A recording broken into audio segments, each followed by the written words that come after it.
భద్రాచలంలో ఏప్రిల్ నెలలో జరిగే సీతారాముల కళ్యాణ మహోత్సవానికి కోటి గోటి తలంబ్రాల 15వ మహాయజ్ఞానికి శ్రీకారం చుట్టింది. శ్రీకృష్ణ చైతన్య సంఘం తూర్పు గోదావరి జిల్లా గోకవరం మండలం అచ్యుతాపురం గ్రామానికి చెందిన శ్రీకృష్ణ చైతన్య సంఘం అధ్యక్షుడు కళ్యాణ అప్పారావు బృందం గత 14 సంవత్సరాలుగా సీతారాముల కళ్యాణానికి భక్తి శ్రద్ధలతో గోటితో వలిచిన కోటి గోటి తలంబ్రాలను సిద్ధం చేసి అందిస్తున్నారు.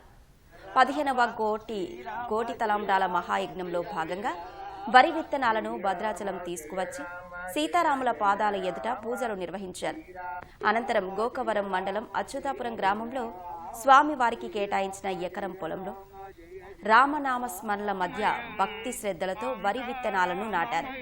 పండిన పంట ద్వారా వడ్లను సేకరించి తెలంగాణ, ఆంధ్రప్రదేశ్, తమిళనాడు, కర్ణాటక, మహారాష్ట్రకు చెందిన 5 రాష్ట్రాల మహిళలకు వడ్లను పంపించి వారి చేత భక్తి శ్రద్ధలతో ఒలిపిస్తున్నారు.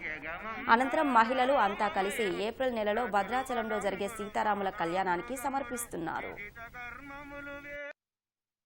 తొలుత విత్తనాలు తీసుకువెళ్లి భద్రాచల శ్రీరామచంద్రుల వారి పాదాల దగ్గర పూజ చేసి తీసుకుని వచ్చి గోకవరం మండలం అచ్యుతాపురం గ్రామం సర్వే నెంబర్ 16 బరిలో రామనామస్మరణతో పంట పండించి ఆ పండినటువంటి ధాన్యాన్ని 5 రాష్ట్రాల్లో 5,000 మంది ఇచ్చి గోటి తలంబ్రాలు సిద్ధం చేసి 15వసారి భద్రాచలం, 8వసారి ఒంటిమిట్ట, 4వసారి అయోధ్య తీసుకెళ్లడంలో భాగంగా రామనామ విత్తనాలు వెదజల్లడం జరిగింది.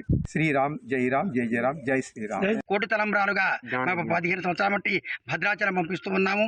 8 సంవత్సరాల మట్టి ఒంటిమెట్టకి కోటి తలంబ్రాలు, అలాగే అయోధ్య కూడా 4 సంవత్సరాల మట్టి పంపిస్తూ ఉన్నాము. అందరికీ కూడా ఈ యొక్క శ్రీరాముల వారి ఆశీస్సులు ఉండాలి, అందరినీ కరుణించి కాపాడాలి. అలాగే ఆ శ్రీరాముని ఒక దయ వల్ల మేమందరం కూడా చక్కగా ఈ వేషధారణతో ప్రతి సంవత్సరం కూడా ఈ యొక్క స్వామివారి నామ సంకీర్తన చేస్తూ వేషధారణతో చక్కగా విత్తనాలు నాటి కోతలు కోసి చక్కగా మా కోటి తలంబ్రాలు భద్రాచలము, అయోధ్య, ఒంటిమెట్ట ప్రతి సంవత్సరం కూడా కోటి తలంబ్రాలు పంపిస్తూ ఉన్నాము.